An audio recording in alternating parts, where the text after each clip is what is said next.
Right now, NBC 26 live at 5. The suspect accused of chasing a man with his car in the Lambeau Field parking lot appearing in court. Plus, a white Christmas making it tough for travelers all around the country and making plans to burn up those holiday calories. Some tips to start off the new year.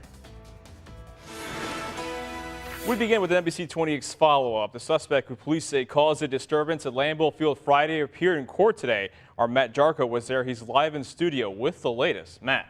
Mo, today the suspect in the Lambeau Field incident made his initial court appearance. Che Vane is facing 7 charges now from the incident, including 2 counts of first-degree recklessly endangering safety. Those counts each carry with them up to 12.5 years in prison. Vane is also facing 5 counts of criminal damage to property. Prosecutors say because of the damage, those could become felony counts as well, and more charges could be added. Police say Vane went to Lambeau Field Friday afternoon to confront a former co-worker at a food services contractor. Officers say he drove his car into the car of his former co-worker and then pursued the other man into Lambeau Field. Police took him into custody soon after without injuries. Now, a judge today set Vane's bail at $10,000 cash and issued a no-contact order against the victims in this case. We'll have much more on his court appearance and the allegations of the incident coming up at 6. For now, Matt Jarko, NBC 26. All right, Matt, thank you. And officials in Kaukauna releasing more information about a body found in a car over the weekend. NBC 26's Max Grossville joins us from the Green Bay Newsroom with more. Max. Mo, police are now saying they don't suspect foul play and the fire is not suspicious. According to a press release, police say they think the car's driver was an older woman who got confused and thought the railroad tracks were a road. Officers say they believe the tracks then caused the tires to get flat, sparking the fire, and the driver couldn't get out. Kaukauna police say they're not releasing the name of the driver until they can test to prove who it is. Keeping you connected live in the Green Bay Newsroom, Max Grossfeld, NBC 26.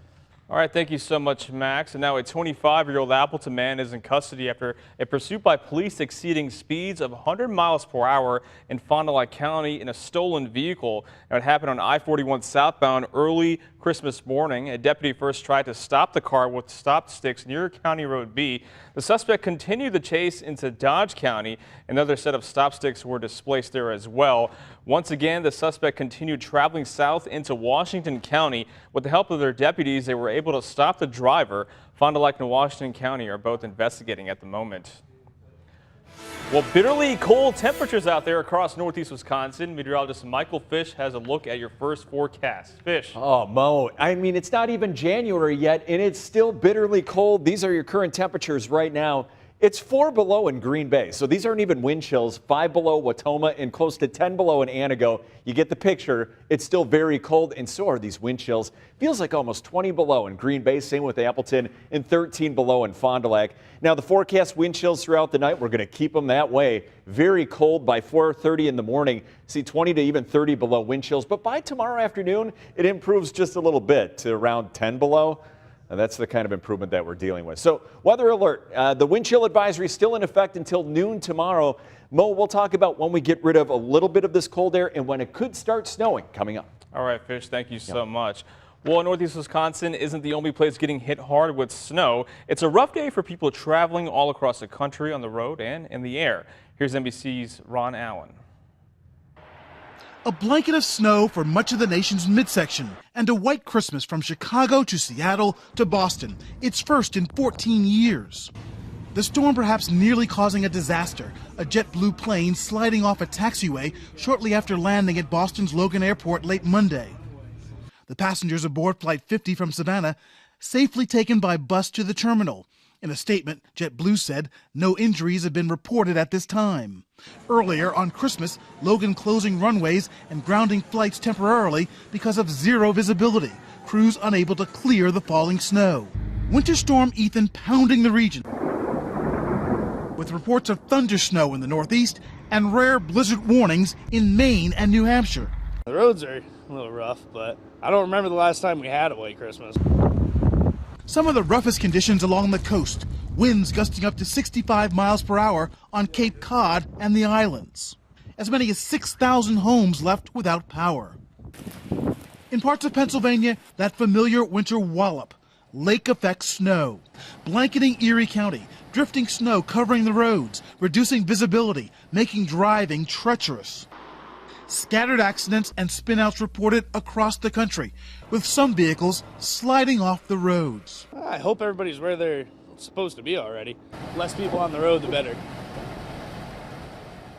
And that was Ron Allen reporting. And the traffic at airports and on the roads will be spread out through the week.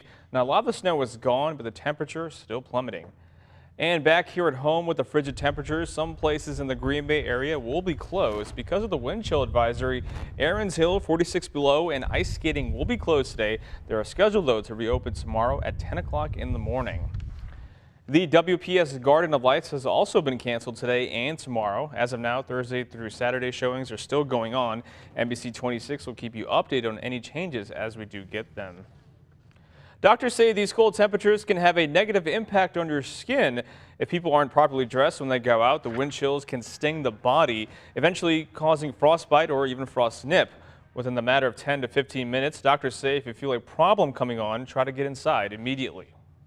Essentially, rewarm yourself, and whether that's just in room air or back to a room temperature setting, or if you're going to run it under some water or get in a bathtub because you're really, really cold, we'd advise not to do it in very scalding hot water. You want to warm up just kind of at body temperature. And warming yourself with boiling water can cause more damage to burns already caused by frostbite.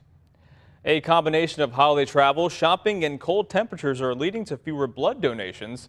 The Red Cross reports 64,000 fewer donations were made during the holiday season last year than during the rest of the year. Today, a blood drive was held at Holy Family School from noon to 5 in Ashwaubenon with the goal of collecting 45 units. I love it when people come out. I mean, it's such a special thing to see our donors still coming out to support. Even if you've never donated blood, it's definitely a good thing to be a part of, especially around the holiday time. And right now, the Red Cross has a critical need for type O negative and B negative donors to help save patient lives. President Trump is spending the week at Mar-a-Lago Estate in Florida as he wraps up his first year in office. He's already looking ahead to year number 2. NBC's Garrett Hacker reports. A silent night on Christmas at Mar-a-Lago, punctuated by a single tweet. I hope everyone is having a great Christmas. Then tomorrow it's back to work in order to make America great again, which is happening faster than anyone anticipated, the president wrote. The first couple also out with a video Christmas message on Twitter. My fellow Americans, Melania and I are delighted to wish America and the entire world a very Merry Christmas. On his working vacation here, the president spoke with deployed service members on Christmas Eve. We want to thank you very much. Hi, Casper. Then he and the First Lady surprised nearly 24 children with phone calls. Santa moves very quickly. Now, the president prepares to shift focus to his New Year's resolutions, including an infrastructure bill to be unveiled next month. Both Democrats and Republicans say their infrastructure is crumbling and we need to fix it. But the White House's work to reform immigration laws next year may have been made more complicated by a new report Christmas weekend. 2 unnamed sources tell the New York Times at a June meeting in the Oval Office, the president said 15,000 Haitian refugees now in the U.S., quote, all have AIDS, and that Nigerians would never return to their huts after living in the U.S. The White House tells NBC News cabinet members in that meeting deny these outrageous claims. And as Republicans work on selling the tax plan the president signed into law last week, Treasury Secretary Steven Mnuchin received an unwanted delivery. Wow, look at that stuff. What is it? A Los Angeles man leaving a gift-wrapped package of horse manure at Mnuchin's Tony Bel Air home. This new tax law that's going to kick millions of people off of health care, I felt like I needed to do something that was equally absurd. And the Trump administration is also claiming credit for some big news that came out of the UN on Christmas Eve. The United Nations will cut $285 million from its budget next year. Ambassador Nikki Haley calling the negotiated budget a big step in the right direction for a more efficient and accountable UN. Covering state news now, longtime Democrat Madison Mayor Paul Soglin says he plans to formally launch a run for a governor in a few weeks. The 72-year-old Soglin posted a plea for help Tuesday on Facebook, asking supporters to spread the word so you can see the potential of using Facebook in the campaign. He says social media will play a very important role. 2017 was a record year for economic development projects in Wisconsin. Governor Walker's office says 59 companies either agreed to locate here or expand in the state. Not surprisingly, though, the list of top projects is headlined by Foxconn, expected to bring up to 13,000 jobs to its new facility in Mount Pleasant. Quick Trip's $309 million expansion plans to come in at second, and rounding out at the top three, Haribo, maker of gummy bears, bringing its first U.S. plant to Kenosha. And after the break, even though Christmas is over, there's still some sweet celebrations going on today. Plus, also some tips on how to work off those holiday meals to start the new year off right. That and much more coming up after the break. And now, your NBC 26 Storm Shield forecast with meteorologist Michael Fish. Oh boy, so this is how we're going to end December, huh? It is cold, and it's still cold right now. Look at this morning.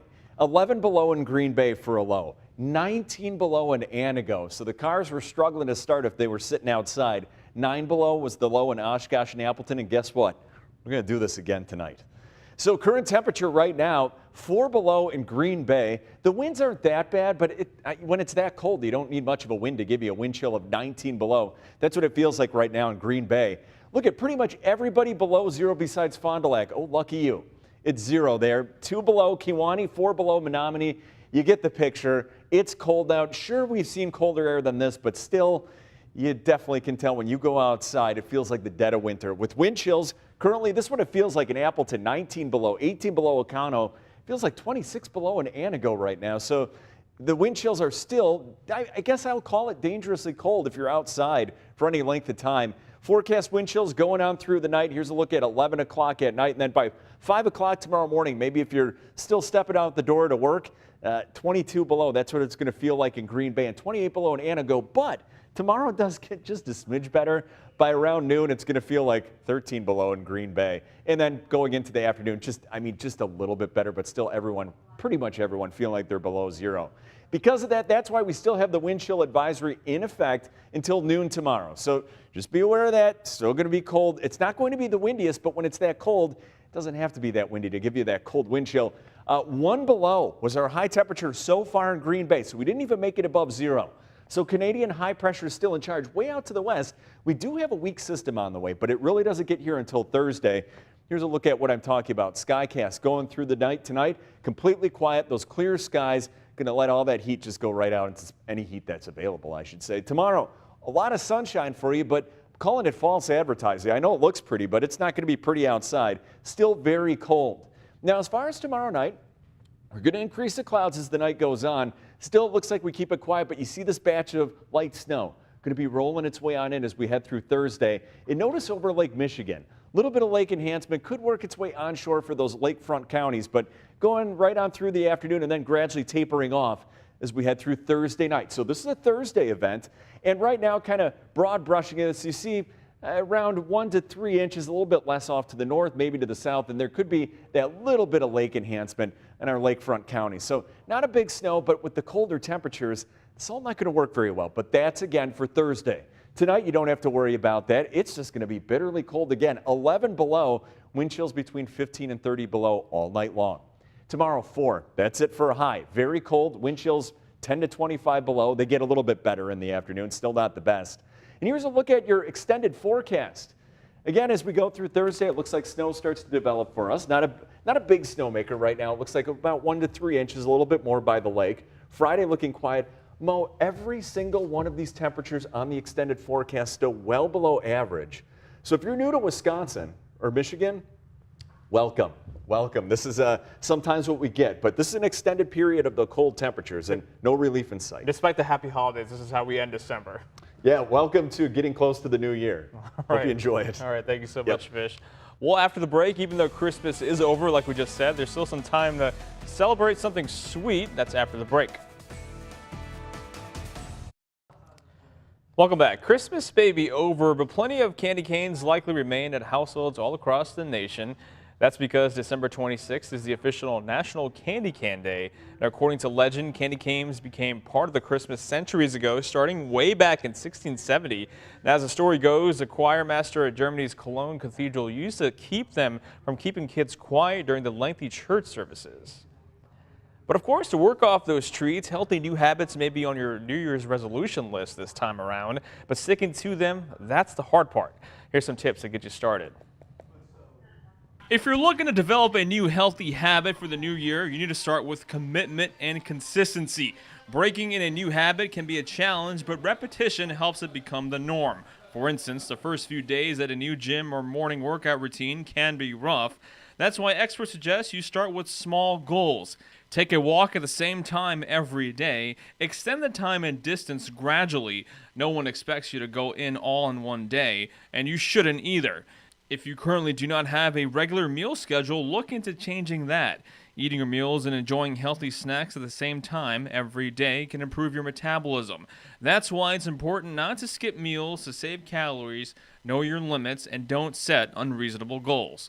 If you want these new habits to become part of your daily routine, just remember, dedication is key. Just something to keep in mind. Now, after the break, if you didn't like a certain present, you're not alone. It's the biggest day for returning back gifts, but did that impact sales across the country? Stay tuned to find out right after the break. Welcome back. It's the day after Christmas, and that means the day people start returning unwanted gifts to stores. According to the National Retail Federation, retailers expect an average of 13% of their holiday sales this year are going to come back. Of those holidays returns, an average of 11% will likely be fraudulent. They say that's double the estimates from 5 years ago, but on par with the annual fraudulent return rate. Now, retailers have reasons to be cheerful, though. Holiday sales rose 4.9% through Christmas Eve, according to MasterCard's Sending Pulse. That's the best place since 2011. E-commerce drove those gains, with online sales surging 18%. MasterCard says stores benefited from Christmas falling on Monday this year, giving shoppers a full weekend to snap up last-minute gifts. Saturday ranked the next day in terms of Black Friday as well. When it comes to the most popular gifts for this year's holiday season, clothes do top the list. That's according to the National Retail Federation as well. Gift cards come in a close second, and books came in a distant third. And by the numbers, we take a look at Brett Hundley's performance as a backup quarterback. That's coming up next in sports. Stay tuned.